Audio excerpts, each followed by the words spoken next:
Most people make the same mistakes in Malaysia when they first arrive here before they've even left the airport. Wrong terminal, bad cash exchange rates, confusion with grab pickups, transportation issues, SIM card issues. In this video today, I'll show you exactly what to avoid and what to do instead during your first hour here in Malaysia, so you can arrive smoothly and start your trip the right way the moment you land. Welcome, and my name is Henry, aka Mr. Henners, and we are here today at KLIA Airport, and we are at one of the biggest airports here in Southeast Asia. And in the video today, we're going to break down a few different things that you need to know when you come to Kuala Lumpur Airport for your first hour here in the country. Immigration, money, terminals, hidden mistakes, SIM cards and transportation. One thing to be aware of with this airport is that it can feel very different to other airports in Southeast Asia. It's a huge airport and a real connection hub in the region, but it does have this manageable and calm feeling to it. But even with that said, there are things to be aware of when arriving here in the country, and especially within your first hour, that will help you to feel more settled and grounded and have a smoother start to your time here in Malaysia. And even to this day, there's one thing that still surprises me about arriving here in Malaysia, and it's not the type of thing that you'd expect. All right, so as we're here just behind me with the domestic arrivals at the KLIA 1 terminal, it can have that feeling of excitement and exhaustion when you first arrive after a long haul flight, right? And that brings me to my first point of this airport is huge. And after a long haul flight, my friends, these distances, they can be something to be planning for when you are walking from one area to another. And it certainly is important to be aware of this because you may have longer distances to walk because this airport operates on such a grand scale. And there's a distinction to be aware of with the terminals with KLIA 1 and KLIA 2. These are not just different sections to the airport to be aware of, but they are actually completely different terminals that have a different vibe and feel to it. And you actually have to get a transportation shuttle service to get between the two. You can think of KLIA 1 as your main kind of international terminal where they have a lot of long haul flights and big international carriers operating from. The vibe to it has a kind of spacious premium feel and is generally quieter and calmer. Whereas if we're talking about KLIA 2, this is kind of like your main regional terminal to fly out of if you are going to other parts of the Southeast Asia region. And it's kind of like a hub for Air Asia and other domestic carriers that operate frequent routes within this region of Asia. And because of the frequency and number of flights that operate there, you may find it's a little bit busier and you may have longer walks between the different areas of that terminal. And that brings me to the first huge mistake that people can make, where they don't realise the right terminal that they're going to. They pick the wrong one. So do ensure that you double check that on your flight itinerary before arriving here, whether you're arriving at KLIA 1 or KLIA 2. An interesting thing about this KLIA airport is the theme it has. And this is a theme of airport in the forest, forest in the airport, where you have a lot of natural light and greenery and calmness to the airport, which I would say changes the psychological effect of arriving here, where you do feel like a sense of calm and peace. And compared to other airports in these big mega cities of Southeast Asia in the region, where it can be a little bit kind of like sensory overload at first, Kuala Lumpur, you can kind of think of it, and in Malaysia in general, as like a softer, calmer energy entry into the region. And this is something that you will know when you arrive here at this airport. We're at the main arrival hall of KLIA 1, and what people find here, which can be like a pleasant surprise, is how smooth and efficient the arrival and immigration process is.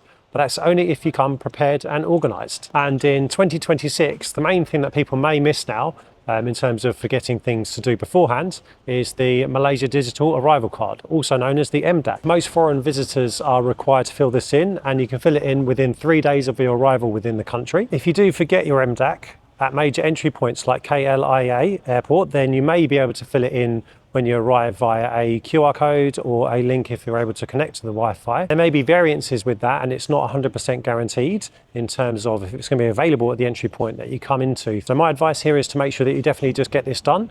You can do it within 3 days of your flight of arrival here in Malaysia. And maybe just an extra advice here, you can even bring a printout version and also a soft copy to keep on your device, such as your mobile phone, tablet or laptop. So I'll link the form down below to the official source. And just another advisory here, I would say, in terms of when people have been on a long haul flight, right, with people feeling perhaps tired, overexcited, right, because you're in a new destination. And so with that in mind, my friends, just make sure that you have everything prepared in terms of your hotel details, your entry and exits, and your passport validity, because It's good to have these informations together and ready when you arrive in the country, just in case you get asked when you arrive at the immigration. Many nationalities will get visa-free entry into the country, but the length of stay will depend on the passport that you hold. And so with that in mind, it's good just to double check the official sources before flying out here, so you know the specifics of the visa that you may require, or the length of stay that you can have within the country of Malaysia. Also to be aware that there are e-gates and manual counters. They have both types here, so some passport holders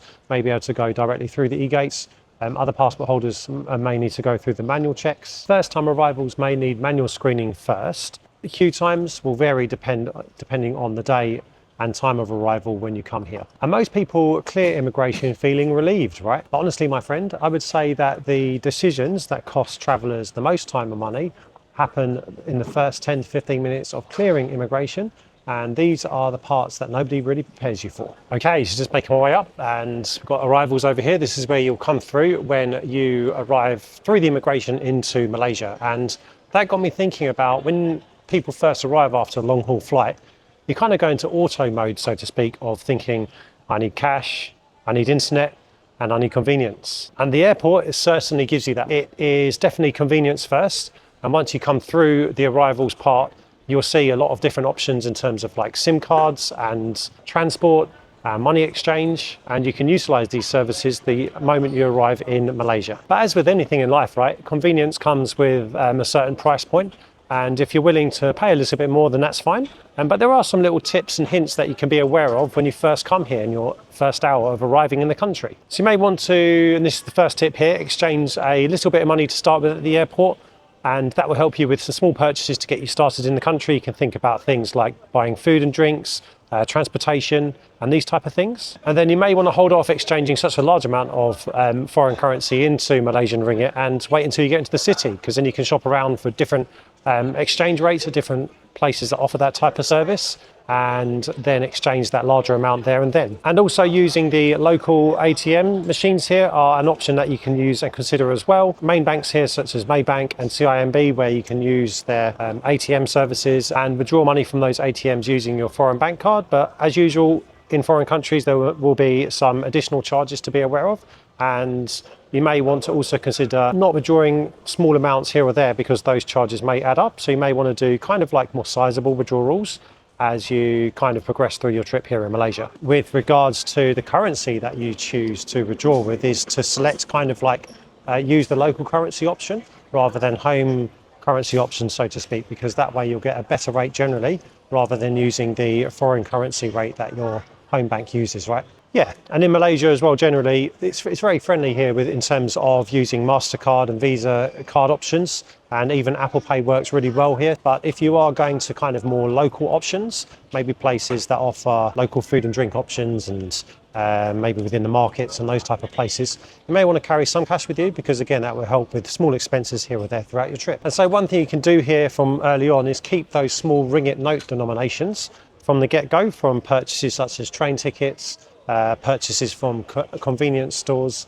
and these types of smaller expenditures, because then that way you're not constantly kind of carrying around those bigger ringgit notes. And SIM card counters are in an abundance here at the airport, and literally as I come to overlook the international arrivals again, I can see Celcom DG there offering their services. And one thing to be aware of with this is that you can purchase the regular SIM card data packages, so you're not kind of only limited to tourist options, so to speak. You can actually purchase kind of like your regular prepaid SIM cards from the companies here in Malaysia, from the telecommunication stores that they have for some of the main providers, such as Celcom DG, and also Hotlink through Maxis is also another good option.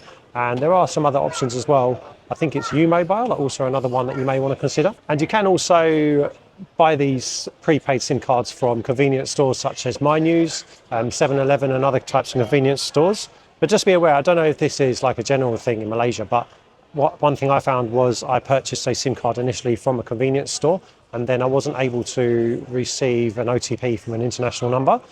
So again, I don't know if that's like a specific thing that happened with my SIM card, but it's just to be reminded of that. If you are looking to use the SIM card for any international reasons, it might be good to go to the official telecommunication shop of the provider of the mobile data, because then you can make sure that it's definitely receiving international calls or one-time passwords if you do need those throughout your trip here. I would say that the mobile data here is a real strong point in Malaysia.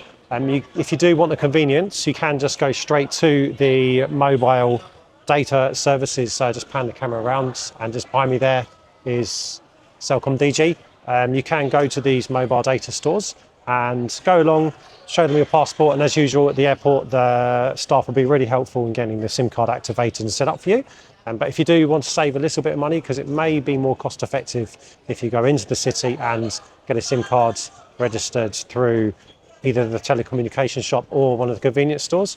But do bear in mind that you may need to it's a little bit more DIY, you may need to kind of set it up more yourself. And at the same time, you will need to bring your original passport with you so that you can get it officially registered. And yeah, you want to try and get the internet situation sorted ASAP when you come to the country, whether you want to get it set up at the airport here, or if you want to get it done when you get further into the city, because then all of those kind of like essential apps, Grab, Google Maps, WhatsApp, any other type of social media apps like that you use become instantly accessible, right? And then you can kind of smoothly settle in to your trip here in Malaysia. And once you're connected to the internet, then everything else feels a lot lighter and smoother to get your trip ready and to have an enjoyable time here.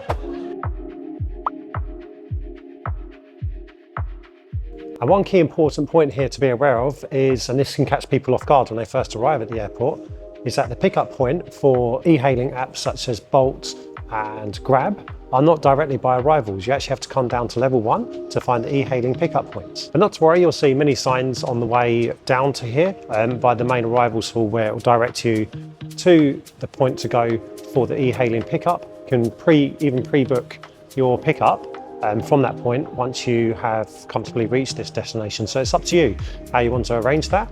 Also, just kind of like a little KL specific tip here, is that there are a number of apps available now, not just Grab, that you can use for your e-hailing needs, such as Bolt, which can sometimes be a cheaper app to use. And then we have InDrive, which is another type of app where you can kind of state the price that you're willing to pay, and then the taxi drivers can kind of pick and choose if they want to go for that price, or you may have to increase the price to bid a better price for them to give you the rides. And another one is AirAsia Move, which is like a locally designed app here in Kuala Lumpur, and definitely growing in demand.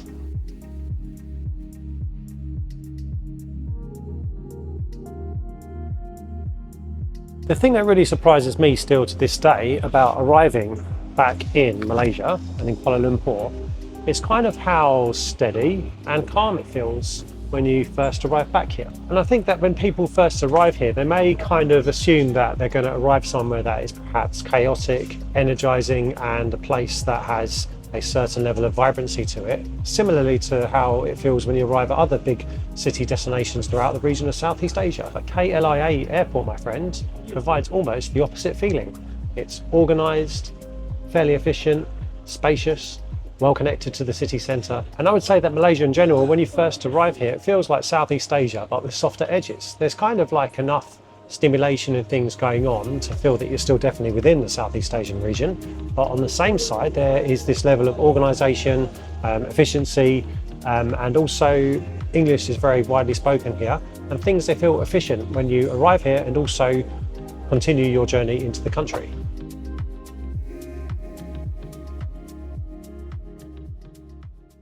And then, my friends, there is the contrast between getting the KLIA Express, which is behind me here with the main entrance, and also Grab into the city. So if you do get the KLIA Express, which I highly recommend you at least try out, it is a very efficient way to get into the city centre. I'll link in the video below my previous experience of going to KL Central, which is the main transportation centre of the whole of the city, and that is the main location to get to from the airport into KL Central. So I highly recommend checking it out if you wish to use this form of transportation. And what you'll find is you'll have this kind of gradual transition from the airport to the suburbs to the city. So it'd be a good way to kind of see that transition on the public transport here. And I believe you can book online in advance, or you can make your way down here to the ticket booths to come and book the ticket directly at the barriers. It's 28 minutes from KLIA Airport Terminal 1 into the city centre. So it's a super convenient way to get connected into the city. And last I checked, the prices were 55 ringgit to get into the city on a one-way ticket. So I'll just put the conversions here.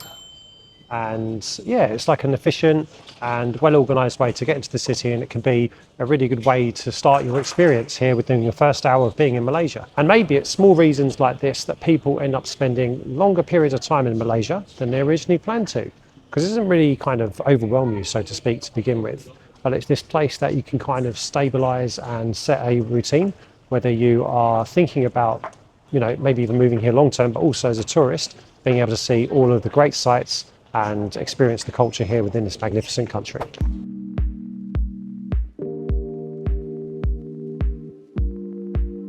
So KLIA is one of the easier international arrivals here in Southeast Asia if you understand the system beforehand. And I would say that Malaysia in general gives kind of like a softer first impression when you're arriving here, especially if it's your first place that you've been to in Southeast Asia.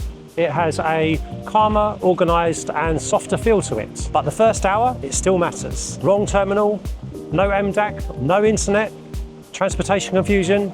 These all can potentially cause unnecessary frictions. But once those basics have been handled within your first hour of being here in Malaysia, it becomes a very easy destination and country to settle into. So I'm curious, what was your first impression when you first landed in Malaysia? Was it easier than you expected? Or was it anything that kind of caught you off guard or you didn't expect? Share it in the comments below. I read them all. My name is Mr. Henners and I'll see you in the next one.